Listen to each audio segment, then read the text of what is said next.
Olá, meus amigos. A nossa brasileirinha de hoje, ela tem só 28 anos, mas é tanta sabedoria. Olha só o que ela tem a dizer. Ela fala o seguinte: boa noite, Vânia. Falo do Rio de Janeiro, tenho 28 anos. Meu acesso aos teus vídeos no YouTube começou quando eu estava recebendo com frequência mensagens no WhatsApp vindas de algumas mulheres da igreja, dentre elas: como salvar seu casamento, olha só, depressão no casamento, falta de fé, entre outras. E me deparei com um de seus vídeos, sagrado ou secreto, e não parei mais de assisti-los. Essas mensagens de preocupação, eu chamo de especulação, curiosidade, me cercam até hoje. Acredito eu, por conta da minha ausência na igreja aos domingos e também pelo fato do meu marido ser do mundo, ela coloca entre aspas. A maioria não compreende e simplesmente diz: você não deveria ter se unido, olha só isso aqui, você não deveria ter se unido a julgo desigual. Seria muito mais abençoada se tivesse se casado no convênio. Sua felicidade só virá na íntegra quando você se selarem no templo. Até mesmo o bispo, que atualmente é presidente da estaca, dizia aos rapazes interessados em mim que eu não era moça direita, pois eu não seguia os princípios. Isso antes dela casar, tá? Conheço o meu gênio forte e sei das minhas virtudes. Então, simplesmente abstraio, pois se eu começar a falar... Mas confesso que não estou aguentando mais essas mensagens. Os membros da igreja, com raríssimas exceções, são totalmente invasivos e não respeitam o espaço, opinião ou decisão do próximo. Sou discretíssima e não dou brechas para que sondem a minha vida, mas mesmo assim, parece que muitos ficam torcendo para que surja alguma má notícia e que essa corrobore tudo que eles defendem. Eu nasci na igreja mórmon, mas sempre fui uma criança esperta, de modo que eu não conseguia entender o porquê de 8 anos ser a idade exata para se batizar. O nível de maturidade de um ser humano independe da sua idade e cada um tem seu tempo para distinguir o certo do errado. Eu, com 6 anos, já sabia muito do que era certo e errado. E aí? Como se explica a idade exata para batismo? Não se explica. Foi instituída assim e ponto final. Ok, me batizei. Mas nunca senti nada forte como muitos enchem a boca para falar no púlpito. Li o livro de Mórmon, não sentia nada, mas ouvia: é porque você não lê com real intenção, está lendo por ler. Você precisa chorar para sentir o espírito. Ai, meu Deus. E eu pensava mais uma vez, mas se realmente haverá um sentimento bom, não precisa ser forçado, vai acontecer naturalmente. Estou aguardando até hoje, mas confesso que nunca senti. Continuava pensando que eu era a estranha por não pensar igual aos 99,9%. Até porque na igreja, se você não fala igual, não se veste igual, não concorda com tudo que é proposto e dito, você não serve e é mal visto. Sempre fui muito crítica desde nova, mas nunca tive voz ativa. Na minha casa, minha mãe sempre foi fanática e eu nunca pude exercer meu livre-arbítrio em nada. Somente aos domingos e quando participava de atividades na igreja. Sempre namorei querendo fazer... Sempre namorei rapazes fora da igreja e isso nunca agradou os líderes. Viviam me cercando e querendo fazer entrevista a todo tempo, pois das jovens eu parecia ser a ovelha negra. Já que concordava, impunha minha opinião. Já que não concordava, impunha minha opinião. Enquanto as outras fingiam ser o que não eram e obtinham sorrisos e aprovação de todos. Muitas engravidaram antes do tempo, desonraram os pais, se afastaram da igreja e chocaram a ala. Eu continuava ali, frequentando seminário, instituto, conferências, mas sempre com trajes fora dos padrões, entre aspas de novo. Tenho horror desse termo. E mesmo não querendo estar ali por N motivos, permanecia.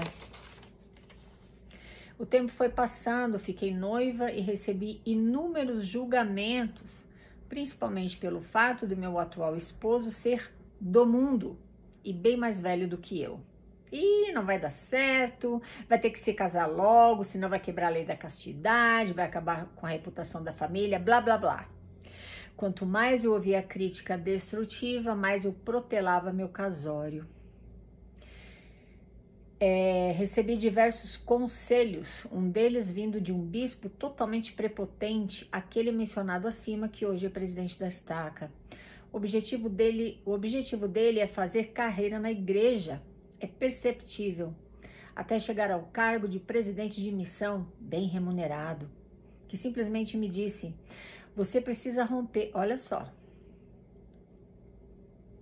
você precisa romper esse noivado, esse rapaz não é para você, não é de princípios. E você precisa seguir o que está escrito em sua bênção patriarcal, senão vai deixar de receber todas as bênçãos.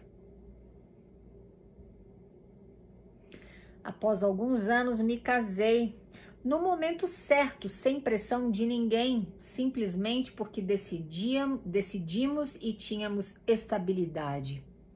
Pois por conselhos de líderes a pessoa se casa sem ter onde morar. Deus proverá. Isso tudo para não quebrar mandamento. Esse é só um dos motivos do alto índice de casamentos fracassados na igreja. Somos totalmente parceiros e isso foi percebido na fase de namoro. Não há desrespeito, não há falta de atenção, não há julgamentos nem rótulos. Não há radicalismos, não há disputa. Ele nem é da igreja, né? Nunca houve... desculpa. Sou grata por ter minha mente aberta desde nova e por ter maturidade para assumir um compromisso tão sério quanto o matrimônio, mesmo sabendo que meu marido jamais vai aceitar a igreja. Nunca houve pressão da minha parte para que ele se filiasse à doutrina, até porque eu também nunca concordei com 90% da lavagem cerebral que é feita ali. Se a igreja é perfeita e tudo seguido à risca dá certo, como se explica o alto índice de divórcios?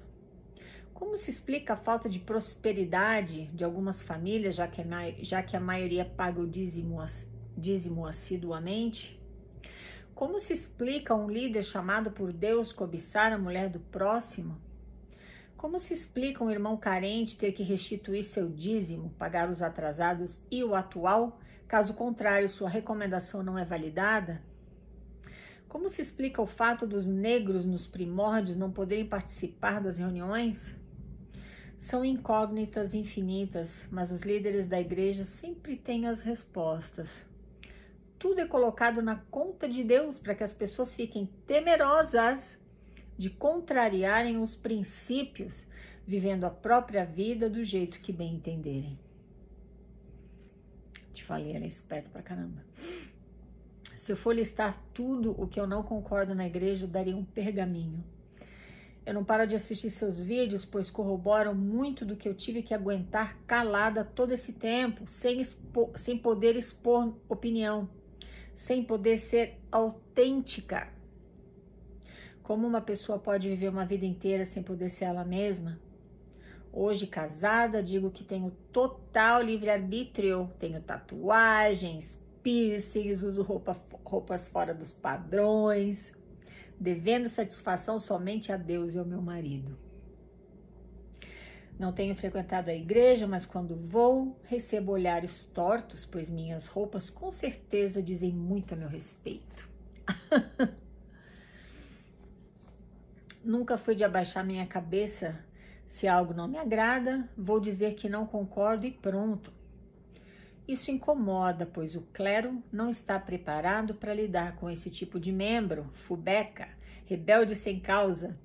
Eu digo autêntico com posicionamento. Enfim, Deus nunca fez acepção de pessoas. Se a igreja é dele, como há tanta distinção, julgamentos, falta de respeito, intolerância, imposição? Como fiz menção acima, os líderes sempre têm as respostas. Carioca, querida, linda, beijo, viu? Obrigada por ter mandado aqui a tua... Nossa, o teu depoimento, assim, arrasou, porque você fala... Você acerta na mosca exatamente como a igreja funciona, você expressou muito bem aqui o que acontece lá. Enquanto eu lia a tua experiência, eu voltei no tempo e lembrei de uma fase que eu vivi, que eu gostaria de comentar. Olha só. Então, assim, ela nasceu na igreja. Ensina o menino no caminho em que deve andar, e até quando crescer, nunca se desviará dele. Isso é uma escritura que está lá na Bíblia, que eles usam demais na igreja. Eu, como mãe, criando meus filhos lá, na época que eles eram, né, pequenininhos e tudo, a minha interpretação, o que eu aprendi dessa escritura é que se eu fizer direito, se eu ensinar direito, meus filhos nunca vão se afastar da igreja, né? Então, os pais, quando criam os filhos na igreja, a expectativa é que eles sigam aquela carreira do mormonismo, né? Se batizam e aí vão para a missão, vão casar no templo, no caso dos rapazes. Nas moças não precisa fazer missão, mas vai casar no templo, vai casar assim, toda purinha, virtuosa, toda fofinha, né? No templo, assim, toda fofinha, tá? E aí vão continuar firmes, servindo na igreja, e vão criar os filhos lá, né?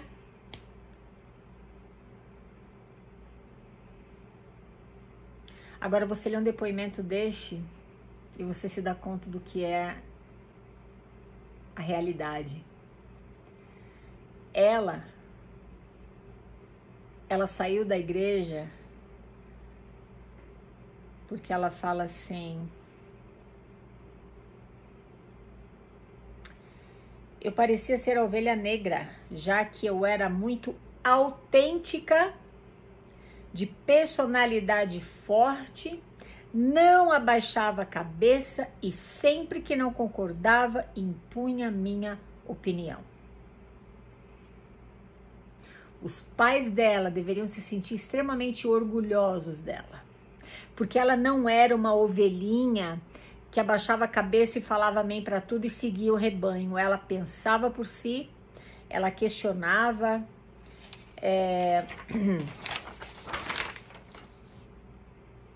Se a igreja é perfeita e tudo seguido à risca dá certo, como se explica o alto índice de divórcios?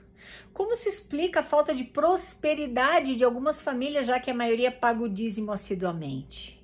Como se explica ter que instituir, como se explica um líder chamado por Deus cobiçar a mulher do próximo? Como se explica um irmão carente ter que instituir seu dízimo? Caso contrário, sua recomendação não é validada. Como se explica o fato dos negros não poderem participar das reuniões? Eu acho que ela quis dizer aqui o fato de não poderem entrar no templo. Eles até podiam participar das reuniões, mas eles sentavam separadamente dos brancos, né? Sentavam atrás e não podiam entrar no templo e nem receber o sacerdócio, os homens. Então ela é uma pessoa questionadora. Que daí ela fala assim: tudo é colocado na conta de Deus para que as pessoas fiquem temerosas de contrariarem os princípios, vivendo a própria vida do jeito que bem entenderem.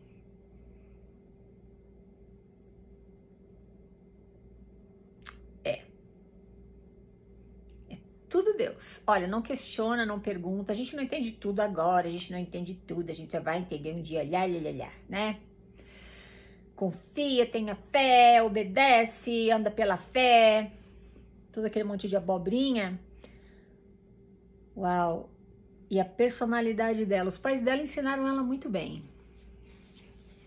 Mesmo que ela diga aqui que a mãe dela era muito fanática, ela não tinha livre-arbítrio para nada, mas de alguma forma ela teve espaço para pensar por si, ao ponto de ficar noiva de um rapaz que não era da igreja. Me diga, né? Que absurdo, né? Não vai casar no templo. Ai, meu pai, né? Não vai dar certo. Ih, não vai dar certo, não. Ixi. Esse rapaz não é pra você, o bispo falou. O bispo, né? Que é representante de Deus aqui, tá tudo bem. Não, representante de Deus não, mas ele tem o manto sagrado, né? Você precisa romper esse noivado, esse rapaz não é pra você, não é de princípios. Porque ele não é da igreja, ele não é de princípios. E você precisa seguir o que está escrito na sua bênção patriarcal, senão vai deixar de receber todas as bênçãos. E o medo?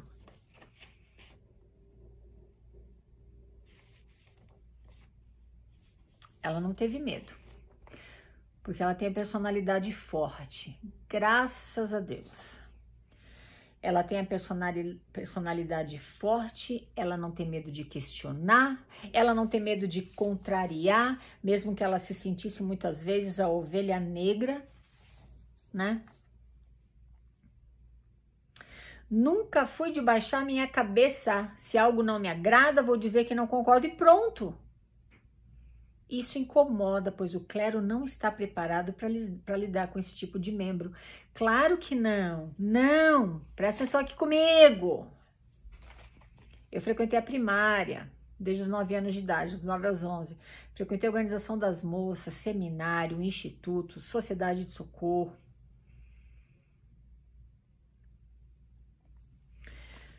Todos os manuais de aulas, manuais da primária, de como ensinar as crianças, manuais das moças, na minha época era o progresso pessoal, aquelas metas, né? Tudo girando em torno dos interesses da igreja, viu? Sociedade de socorro, todos os manuais que são produzidos pela igreja, eles têm um tom de controle mental. Todos eles vêm com perguntas e respostas. Pelo menos na minha época, a menos que tenha mudado, né? Perguntas e respostas, inclusive como missionária também. Tudo ali, tudo mastigado, o que a gente tem que falar e como, né? Viu? E para mim funcionou, porque eu me tornei um, como é que fala? Eu me tornei um zumbi intelectual, não questionava, não contrariava, e quando eu só pensava contrário, eu já me sentia mal. Ih, já tô sem o espírito, ixi. E aí o medo. Mas ainda bem que ela não era como eu. Ela tá com 28 anos, tá feliz da vida, tá fora da igreja, ela disse que vai de vez em quando. Ela não deu ouvido a ninguém, ela foi lá e casou com esse rapaz que nem era da igreja, né? Ai, meu pai. E casou só quando eles se sentiram preparados. Ela fala aqui,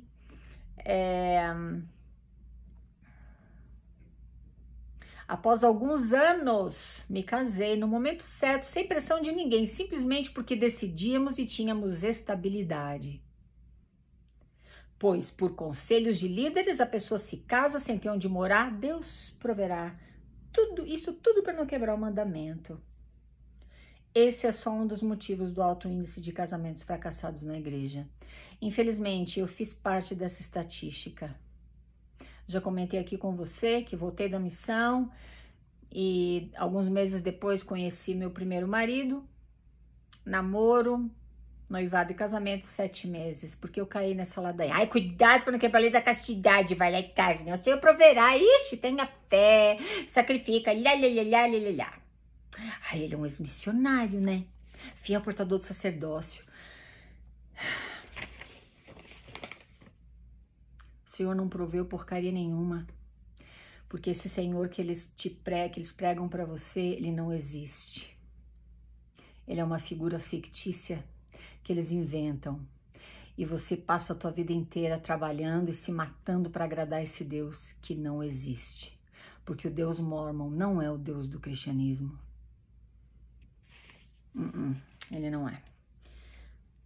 Porque ele é um Deus de amor, um Deus de amor e de bênçãos condicionais. Ou seja, ele não existe. Por isso que eu me ferrei. E eu fiz parte da estatística que ela muito bem menciona aqui. Eu não casei com a consciência que ela tinha. Que ela viu que durante o namoro dela com um rapaz que nem era da igreja, né? Ela disse que havia parceria desde o namoro. Eu não tive nem tempo de conhecer meu ex-marido e nem ele a mim. Mas a gente estava obedecendo, porque a obediência é a primeira lei do céu. Você faz a tua parte, o Senhor faz a dele. tudo mentira. Tudo lá, como é que fala? Ladainha para você acreditar e ficar ali igual uma tonta que eu fiquei, se matando para receber bênçãos que nunca chegaram, coisíssima nenhuma. E o meu casamento acabou depois de 12 anos. E foi trágico para nós dois. E para os 2 filhos, né? Então todo mundo sofre. Pois é. Eu queria comentar aqui que eu achei muito interessante o que ela falou. O porquê de 8 anos ser a idade exata para se batizar? O nível de maturidade de um ser humano independe da sua idade e cada um tem seu tempo para distinguir o certo do errado. Nossa, ela é muito esperta, ela é muito, assim, ela é muito sábia para a idade dela, 28 anos, né? Eu vi um negocinho, um meme, né, no Face que eu adorei, até compartilhei, que falava assim, mais ou menos assim, vou só parafrasear, né?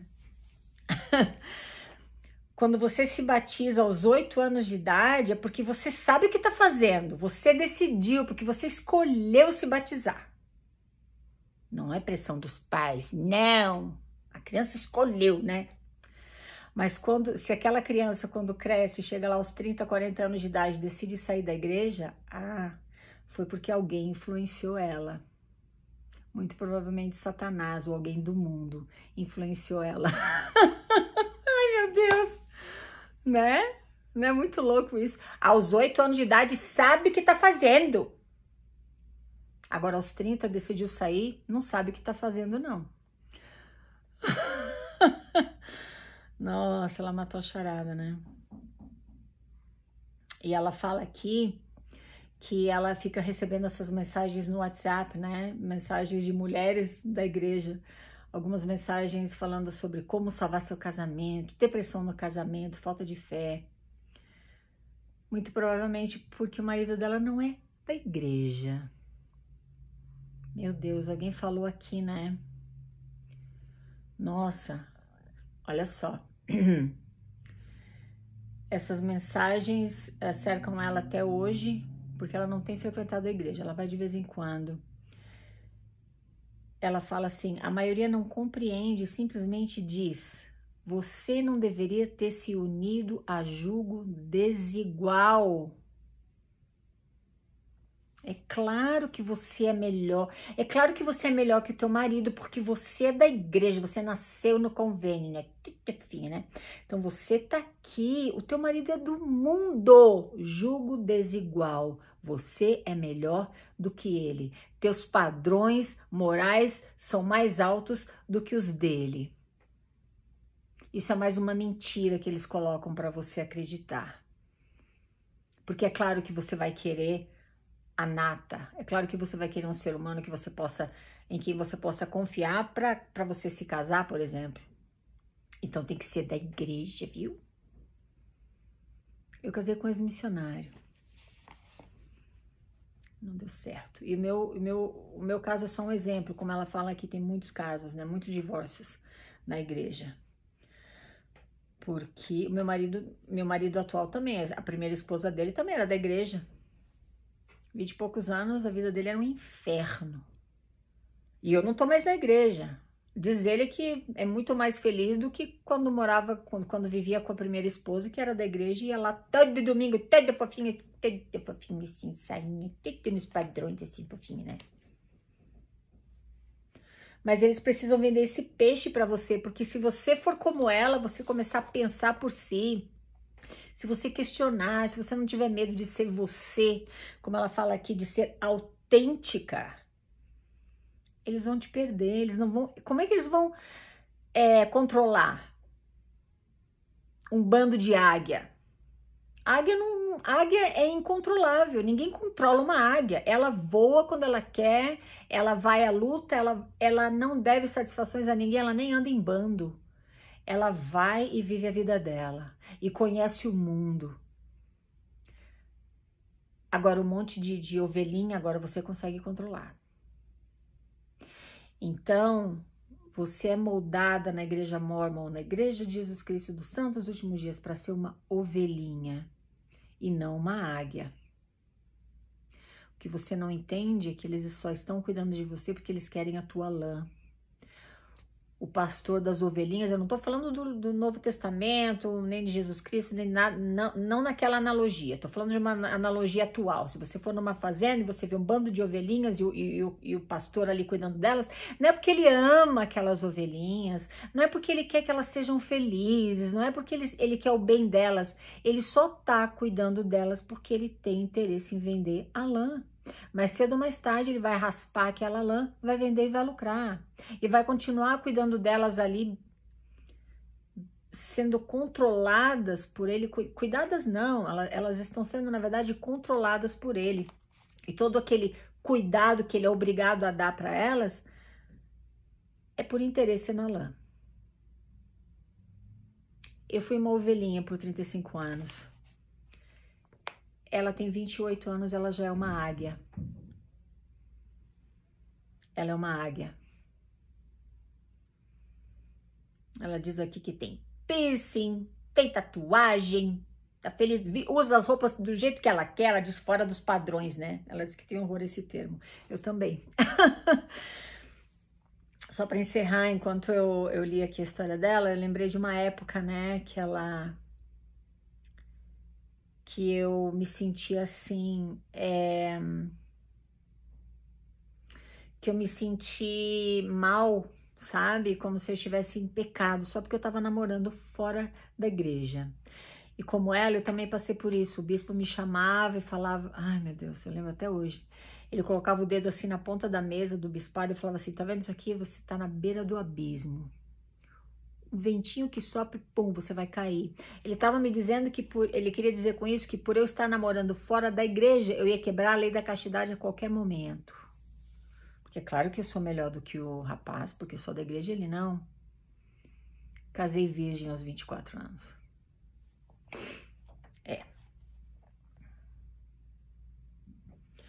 Isso aqui, infelizmente, o que ela fala é muito verdade. Parece que muitos ficam torcendo para que surja alguma má notícia e que essa corrobore tudo que eles defendem. Digamos que aconteça algum problema no casamento dela. Ah, mas tá vendo? Claro, né? Foi casar com um não membro. Tá aí, ó. Pronto, tá vendo? Por isso que tem que casar no templo. Lá, lá, lá, lá, lá, lá, lá, lá. E quando um casamento que foi feito no templo acaba, como tantos que acabam em divórcio, qual é a explicação? Ah, alguma coisa aí, um deles fez ali de errado, né? Ah, claro, né? Ai, meu Deus. Então, assim, a dissonância cognitiva, ela mantém essas pessoas observando outras e, sem dúvida nenhuma, é uma realidade. Quando alguma coisa ruim acontece para alguém que saiu da igreja ou que casou fora da igreja, para eles é um sinal de que eles estão no caminho certo. Isso é muito triste, mas é verdade, né? Querida, muito obrigada, viu? Muito obrigada por ter mandado aqui esse depoimento e a tua experiência, que, nossa, eu adorei a maneira como você se expressou. Eu assino embaixo de cada palavra que você mencionou aqui, porque infelizmente você tem toda a razão. E com relação a essas mensagens do WhatsApp, eu particularmente colocaria um fim nelas. Porque as pessoas não têm o direito de ficar bisbilhotando a tua vida. Você é uma mulher adulta, independente, autêntica, que não tem medo de ser quem você é, de se vestir do teu jeito e de viver uma vida autêntica e feliz com teu marido, que nem é da igreja, né? Nunca vai ser. Ai, que coisa, né? Corta. E mostra para essas pessoas o quanto você é feliz, que não existe nenhum povo privilegiado, que não existe garantia de nada dentro da igreja, fora da igreja. Casamento, se tiver que dar certo, vai dar. Se não tiver que dar certo, não vai dar. Pode casar no templo, pode fazer tudo certinho, usar aquele garment horroroso, né? Todo fofinho. Ai, meu Deus, coisa horrível, né? Que se tiver que acabar, vai acabar. Ninguém tá livre de nada. E a culpa não vai ser O problema não vai ser porque não cumpriu uma regra da igreja, porque não guardou um mandamento, não é nada disso, nós somos seres humanos, né? Então, parabéns por você conseguir ser uma águia, por ter deixado de ser uma ovelha. Que bom. Voa, explora, descobre, enfeita esse mundo com a tua graça, com a tua autenticidade, porque é disso que a gente precisa. Ninguém tira vantagem de uma águia, não. Agora a ovelhinha, o destino dela já está traçado. É isso aí. Muito obrigada por me escutar, meus queridos. Falamos na próxima. Tchau, tchau.